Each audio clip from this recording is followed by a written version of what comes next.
Hey YouTube, how's it going today? Another knife video. Surprise, huh? Hey, I just want to start by saying thanks for all my subscribers. Been quite a few lately. I really appreciate you checking out my channel. And I know I'll post a lot of videos. I try to get them up when I can. So I really appreciate it. Keep the comments coming.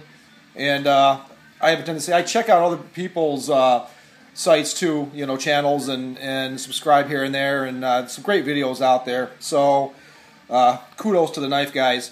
Anyhow, I got a new knife just a few days ago, and I don't often get a high-end custom knives.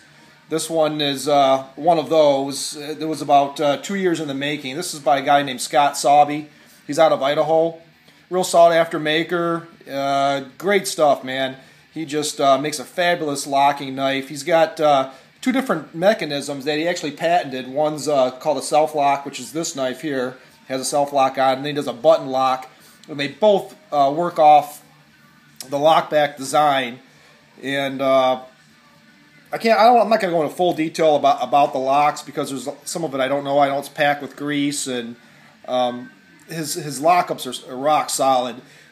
Starting off, this knife is called his Bittern pattern. This one is one of his newer designs, and this is a smaller version. I asked Scott to do this for me. And sometimes you got to pay a little bit more to change the design size. Of course, he's got templates and whatnot. And so after he built this, he actually didn't charge me for it because he decided to keep it. He liked the size so much. So anyhow, it's 7 inches overall. It's got like a 2.8 inch blade. So this is it looks kind of high polished from the video. You can probably see me in the picture. Ugly mug. But this is a hand rubbed satin finish is what he did. I asked him. He's really famous for doing stone inlays in his knives, both sides. This is called a carrisite jasper. Very uniform, fantastic. The blade is a Mike Norris Mai stainless Damascus with 440 V core. You can really see how nice he etched that. And the uniformity of the knife is pretty cool. How he did the satin finish. He kept the polish all the way to the down the top of the blade, which is kind of cool. So you can see in hand how big this is. It's a gentleman's folder. I mean, man, is this thing rock solid? It doesn't go anywhere. So the self lock. Getting back to that, I think I said I was going to mention that first, but anyhow. So when it locks, the harder you push on the knife, the more it's supposed to lock up. I don't know how much harder it can lock up, but to close it, you just push up on the bottom of the blade, and it releases it. And then you can see how it, just snicks in there, like the lockbacks. Very solid. Again, I'm getting my toxic fingerprints all over it. So he does make knives that, say, more user-friendly. They're not, you get a knife of this caliber, and some people don't want to carry it. They just kind of want to look at it, not take any chances. And this is primed to get engraved. I haven't decided whether I want to do it yet or not, because it can get kind of pricey. The knife itself was, well, it wasn't cheap. So, but he does make stuff. He makes knives. He's got one called the Combat Utility, which some of you may have been familiar with, or even owned. And you can pick those up for about 6 or 7 bills. I'm not sure what Scott's charging for them these days. And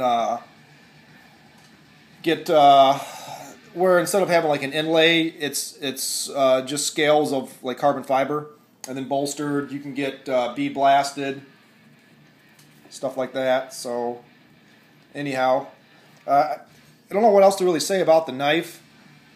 It's mainly eye candy for some.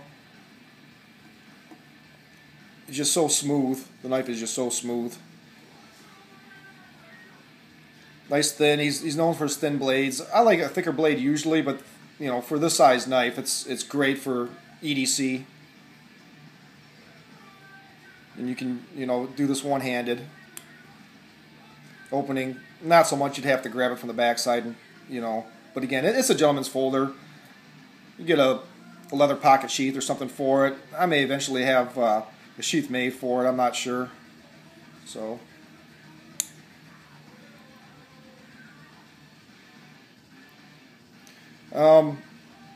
his knives being hard to find, if you go to his website, I think it's just Sawby Custom Knives, he has a list of dealers and purveyors that sell his products. He's got a lot of really cool patterns, you know, knife designs, Kingfisher models, combat utility, turn. A lot of his knives are based off birds. Okay, so you know, whatever. Steels, any kind of steels you want for the blade. I like the Damascus blades, stainless preferably. I'll probably end up putting like mil spec tough glide on this. And again, I'm not sure if I'm going to have it engraved, but so check him out.